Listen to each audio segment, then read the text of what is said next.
بسم اللہ الرحمن الرحیم۔ السلام علیکم۔ ناحق خون کرنا عذاب قبر کا سبب ہے۔ دوستو، صدقہ بن خالد رحمۃ اللہ علیہ نے دمشق کے بعض مشائخ سے روایت بیان کی ہے کہ مشائخ کہتے ہیں کہ ہم حج کو گئے، ہمارا ایک ساتھی راستے میں انتقال کر گیا، ہم نے وہاں کی آبادی میں سے ایک کدال آریتن لے کر اس کی قبر کھودی اور اس مردے کو اس میں دفن کر دیا۔ دفن کرنے کے بعد یاد آیا کہ کدال تو قبر ہی میں بھول گئے۔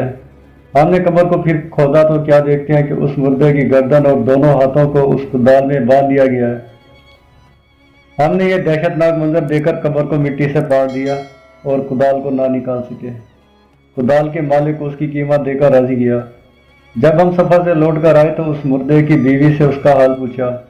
اس نے بتایا کہ میرا خاوند ایک شخص کے ہمراہ جا رہا تھا، اس شخص کے پاس مال تھا، میرے خاوند نے اس کو قتل کر کے اس کا سارا مال لوٹ لیا اور اسی مال سے حج کو جا رہا تھا۔ قصہ ایک بادشاہ کی کھوپڑی کا۔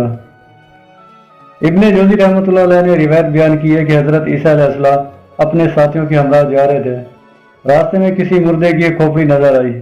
آپ کے ساتھیوں نے درخواست کی کہ اے روح اللہ، آپ اللہ تعالیٰ سے دعا کریں کہ اس کھوپڑی کو قوت گویائی عطا فرما دے اور یہ کھوپڑی گزرے ہوئے عجیب واقعات ہم کو سنا دے، اس سے ہم کو عبرت حاصل ہوگی۔ حضرت عیسیٰ علیہ السلام نے 2 رکعت نماز پڑھی اور اللہ تعالیٰ سے دعا کی۔ آپ کی دعا قبول ہوئی اور کھوپڑی بول اٹھی کہ اے روح اللہ، پوچھئے، کیا پوچھتے ہیں؟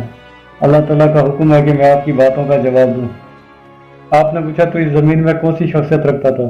کھوپڑی نے جواب دیا، میں اس سرزمین کا بادشاہ تھا، 1000 برس زندہ رہا، 1000 اولاد مجھ سے ہوئی، 1000 شہر فتح کیا، 1000 لشکروں کو شکست دی اور 1000 بادشاہوں کو قتل کیا۔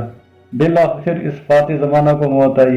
میں نے اچھی طرح معلوم کر لیا کہ زہد و تقویٰ سے بڑھ کر کوئی دولت نہیں اور حرص و تمام ہلاکت ہی ہلاکت ہے، اور اللہ تعالیٰ کی تقدیر پر راضی رہنے میں سب سے بڑی عزت ہے۔ مختصر مدح۔ حضرت سعید بن مسیب کا بیان ہے کہ حضرت علی کرم اللہ وجہ کے ہمراہ ہم لوگ مدینے کے قبرستان میں گئے۔ حضرت علی رضی اللہ تعالیٰ عنہ نے قبر والوں پر سلام کر کے کہا، تم اپنی خبر بتاؤ گے یا ہم بتائیں؟ سعید بن مسیب رحمۃ اللہ علیہ کہتے ہیں کہ ہم نے وعلیکم السلام کی آواز سنی اور یہ جواب سنا کہ کوئی کہنے والا یہ کہہ رہا تھا، اے امیر المومنین، آپ ہم کو خبر دیں کہ ہمارے بعد کیا ہوا۔ حضرت علی رضی اللہ تعالیٰ عنہ نے کہا، سن لو، تمہاری بیویوں نے شادی کر لی، تمہارے مال بٹ گئے، تمہاری اولاد یتیموں میں شامل ہوگی، اور جس مکان کو تم نے بڑا مستحکم بنایا تھا اس میں تمہارے دشمن آباد ہو گئے۔ یہ سن کر ایک مردے نے اپنے یہاں کی خبر بتاتے ہوئے کہا، ہمارے کفن پارا پارا ہو گئے، بال جھڑ کر بکھر گئے، کھالیں ریزہ ریزہ ہو گئی، آنکھیں بہہ کر رخسار پر آ گئی اور نتنوں میں سے پی بہ رہی ہے۔ ہم نے جو کچھ آگے بھیجا اس کو پایا اور جو پیچھے چھوڑا اس میں نقصان ہوا۔ ہم تو اپنے اعمال ہی کے ممنون کرم ہیں۔ تاریخ نیشا پور۔ روح اور جسم کا جھگڑا۔ حضرت ابن عباس رضی اللہ تعالیٰ عنہ فرماتے ہیں، روح جسم سے جھگڑا کرے گی اور کہے گی تو نے یہ سب کچھ کیا، اور جسم کہے گا کہ تو نے حکم دیا، تو نے جس چیز کو اچھا بنا کر دکھایا میں نے کیا۔ اس لڑائی کے فیصلے کے لیے اللہ ایک فرشتے کو بھیجے گا جو کہے گا کہ تم دونوں کی مثال ایسی ہی ہے جیسے ایک اپاہج نے اندھے سے کہا میں نے ایک پھل دے گا مگر میں وہاں تک پہنچ نہیں سکا، پھر اندھے نے کہا تو میرے اوپر سوار ہو جا اور پھل توڑ دے، چنانچہ اپاہج اندھے پر سوار ہو گیا اور اس نے پھلوں کو توڑ لیا۔ یہ مثال دے کر فرشتہ روح جسم سے کہے گا کہ بتاؤ ان دونوں آدمیوں میں سے کون شخص حد سے تجاوز کرنے والا ہے؟ روح جسم کہیں گے کہ دونوں ہی برابر ہیں۔ اس پر فرشتہ کہے گا کہ تم دونوں نے اپنی جانوں کو حکم دیا اور جسم روح کے لیے مثل سواری کی ہے اور روح اس پر سوار ہے۔ باوالا ابن مندہ۔